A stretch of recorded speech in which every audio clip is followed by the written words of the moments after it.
Hey guys, Derek Stark back with the Get Stark podcast. A little bit of a pivot today. We had a guest lined up, but they wound up having a meeting that wasn't on their calendar. So I am here solo. And since I got the studio time, I still wanted to produce some content. And so I decided to kind of go in a different direction. So we were going to talk a little bit more about life after sports and identity and transitions with student athletes with a former Jayhawk. But instead, I am going to record a little bit of a shorter podcast and kind of go through some things that I wrote about on Quora. And Quora is a website that I've been writing on for, I would say, over a year, probably a year and a half, and it's designed in the format of a question and answer Q&A.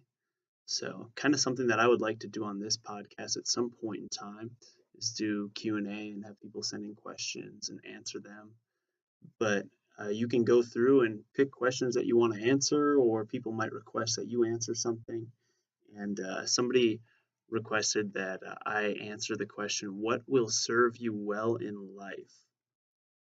And despite getting asked questions, relatively frequently and seeing a ton of questions as you scroll through the feed, I I decided that this is one that I was going to take the time to answer. And I was back in Wisconsin with my family right after my grandma's funeral, and for some reason, I tend to always write better when I'm back home. Some of my um, more popular answers have been written in the confines of the house that I grew up in, which I think probably tells you a little bit about how your roots can kind of impact you and maybe your productivity or just your headspace, getting you thinking um, kind of like in line with who you are and your beliefs.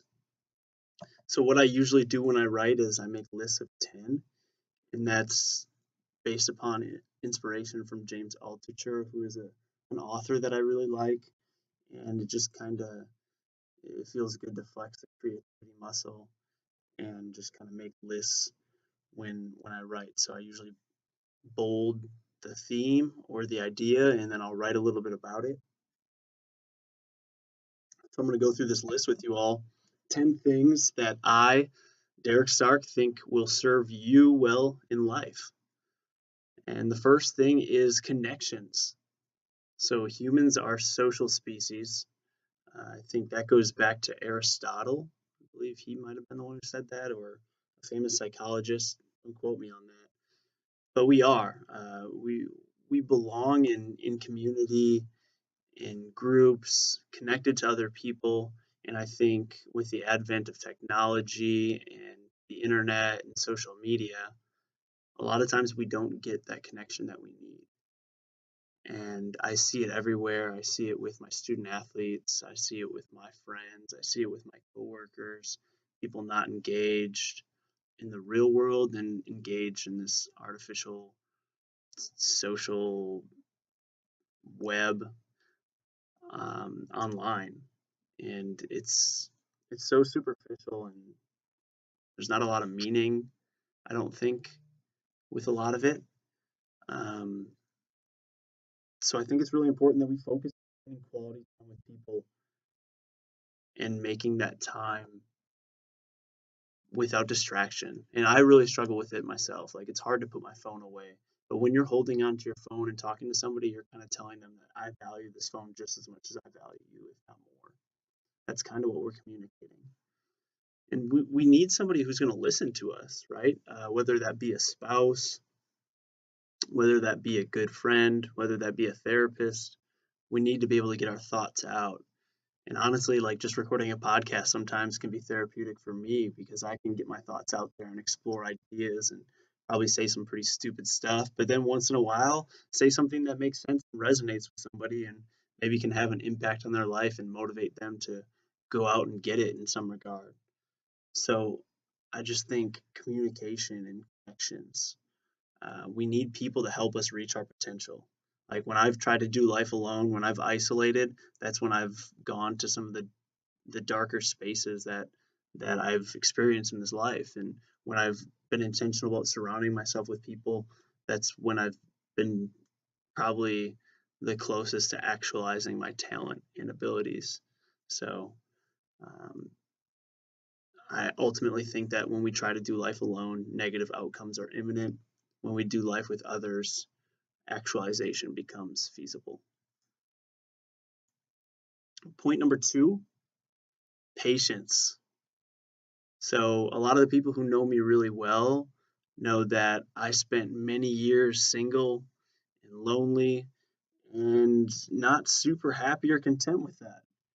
Um, I grew super impatient as weeks and months and years passed, and I would date a little bit or get interested in somebody just for it to kind of fall through. It's hard when you're not able to find somebody that maybe meets your expectations or you're not meeting their expectations. You don't share similar values, um, and also just had focus in other areas, some positive and some negative. Um, and ultimately, it led to me growing incredibly impatient, but I am now dating somebody, and this is going to be our 1 year anniversary. This will be my anniversary. Hannah and I have been dating for a year this month.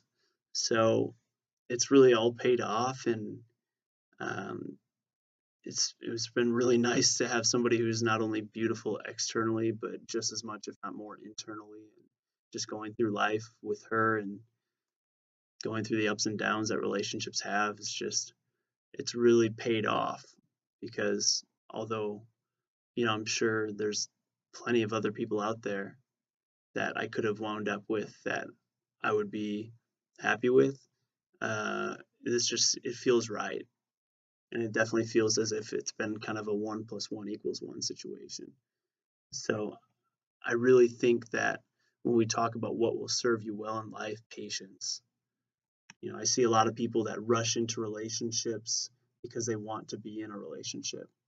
I see people who rush into jobs because they want security.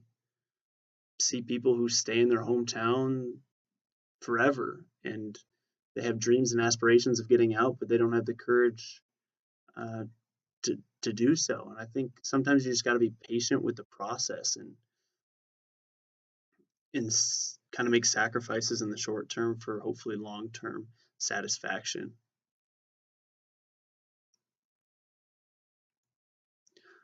The third point I said that will serve you well in life is confidence.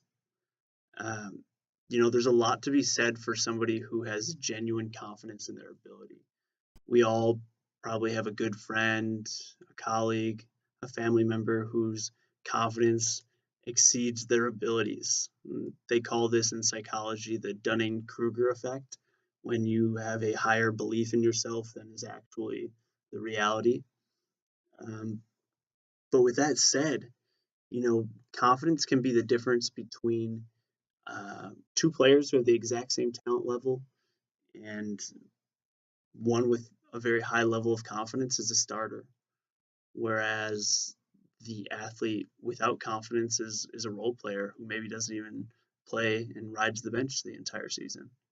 So establishing confidence and whatever that takes, whether that is talking to people, um, getting out of your comfort zone and doing something like recording a podcast on your own. Like I'm not very confident with this right now, but I think the more I do it, the more confident I get, and then the better the product will be, and the more likely that you won't stop listening after the third point, and you'll stay through until the 10th.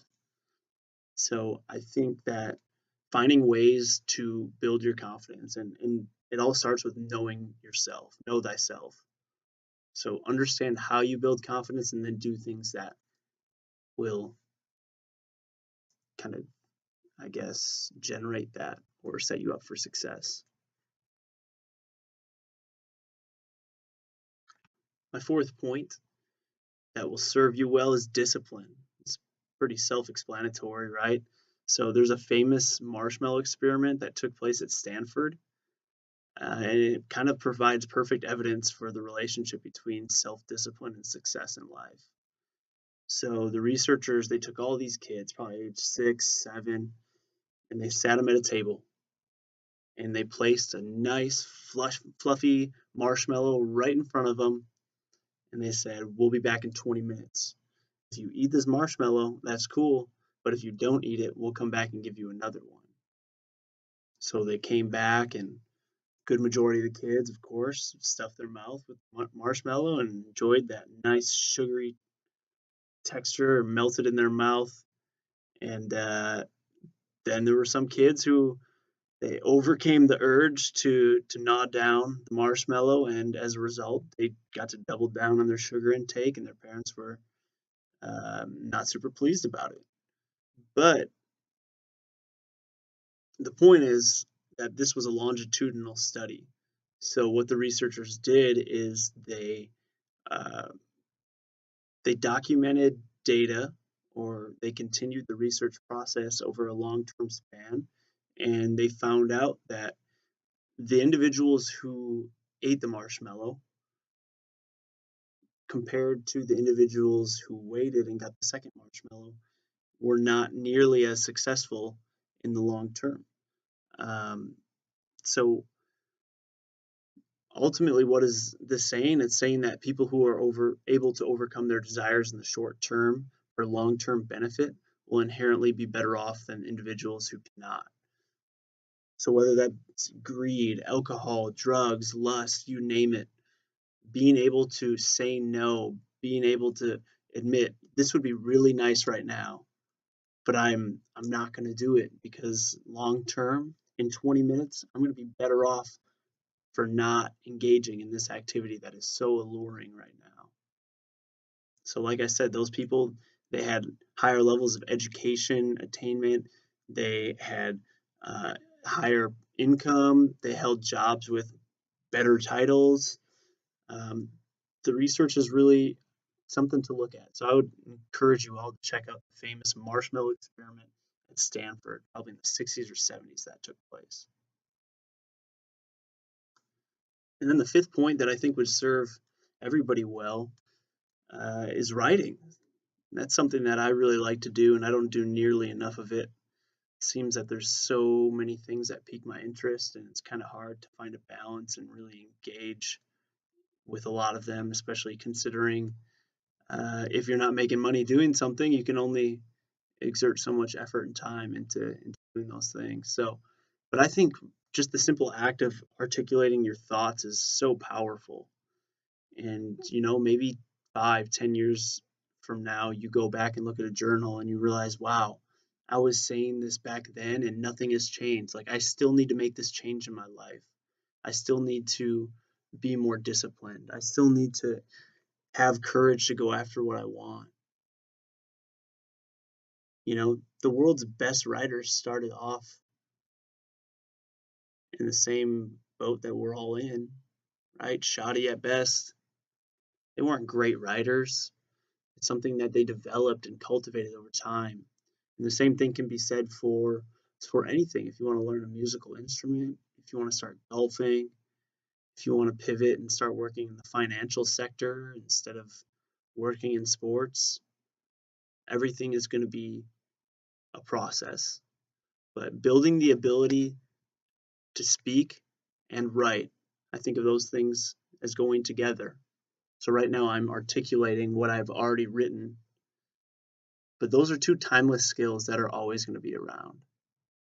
So it's a craft to hone, whether you're a teacher, a professor, a CEO, a doctor, you work in marketing, it's going to be beneficial. The sixth point is a sense of humor. When you really think about it, life is pretty funny. Whether you tripped walking up the stairs or farted while laughing at your coworker's joke or said something stupid or stumbled over your words trying to say that, there's always an opportunity to laugh it off. And I think it's really important that we don't take ourselves too seriously. Uh, We won the sperm lottery to be here. So out of the 20, 50, 80 million sperm, we were the one that got to that egg. And the odds of us even being here are so slim to none that it just doesn't make sense to not enjoy this experience and laugh off our stupidity. And yeah, I just think it is really important to not take ourselves too seriously, especially in the social media age. It's like we're all so consumed and concerned with how other people think of us. Like, are they going to like this post? Or are they going to like this podcast? Am I going to say something that's going to offend them? Well, no, we don't want to offend anybody, but everybody's so quick to being offended these days. It's like there's obviously a difference between intent and impact. Like sometimes people intend something and the impact of it is completely different. But let's understand that. Like, let's think about people's intent. There are individuals out there who are very aggressive and dominant and cruel. But there's also really good people who maybe make mistakes, and let's not try to castrate them for just being human. Let's laugh it off a little bit more. I know I need to do that. I'm not I'm not great. I will definitely not put sense of humor down on my resume. It's definitely not a skill that I possess a lot of times, but around the right people in the right environments, it definitely comes out. And I wish it came out more, but that's something that I definitely think serves us all well is to have a sense of humor. And the seventh point is having courage. So, without courage, some of the top CEOs that we know, uh, Aubrey Marcus at Onnit, Mark Zuckerberg at Facebook, um, Elon Musk at Tesla, and all the other companies he has, they wouldn't have succeeded without courage to try and go after their visions. It's not like these things were just handed to them. Without courage, maybe your dad would have never married your mom. Maybe he would have never asked her out at the bar or at the coffee shop, however they got together.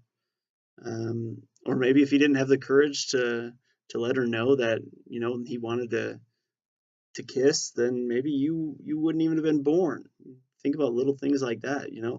Without courage, I would never have written this post on Quora.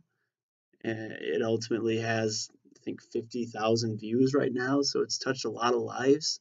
That means a lot to me. And without a little courage, I wouldn't have even walked up the hill after finding out my guest wasn't able to make it. I wouldn't have come into this studio and I wouldn't have sat down and pressed the record button. But I had some courage, and I hope that because of that, the world's going to be a little bit better of a place. Having gratitude is absolutely necessary to well being. And I've read plenty of research that acknowledges the positive power of practicing gratitude regularly. It can really help to get us out of bad spaces. It can help us feel uh, to feel joy, to feel contentment, to feel happiness, to get those neurochemicals flowing in our brain, the serotonin, dopamine.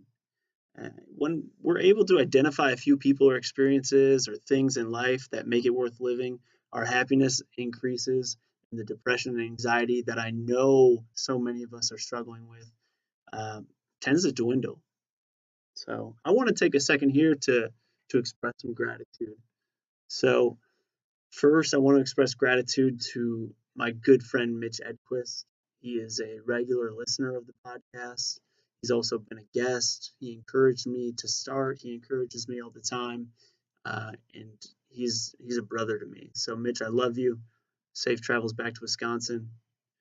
Got to express some gratitude to my parents.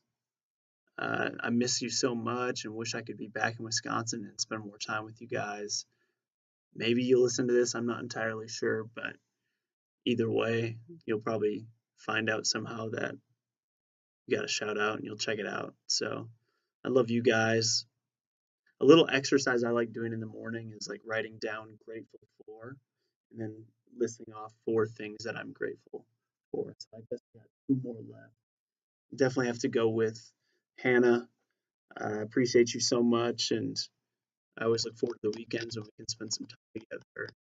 And you know, a lot's changed in the past year, and you're a big part of that. And I'm looking forward to spending Thanksgiving with your family, and then having you come back to Wisconsin for Christmas, and hopefully meeting some more people back home. And then lastly, sometimes I like to have kind of a unique gratitude item on the list. I guess I'm grateful for my ability to speak, because I know there are people out there who are unable to speak at all, or they really get frustrated because they can't articulate their thoughts, which is something I do experience. But I don't know, having this podcast has changed a lot for me. It's been a really fun experience, and I don't necessarily foresee it ending anytime soon. It could be something that I do for a long time. So having a voice, having a brain that functions well enough for me to articulate thoughts that maybe a few people think are worth listening to is something I'm definitely grateful for. And the second to last point, sleep will serve you better than almost anything else in life. And there was a lot of years that I sacrificed sleep for studying and partying and TV, you name it.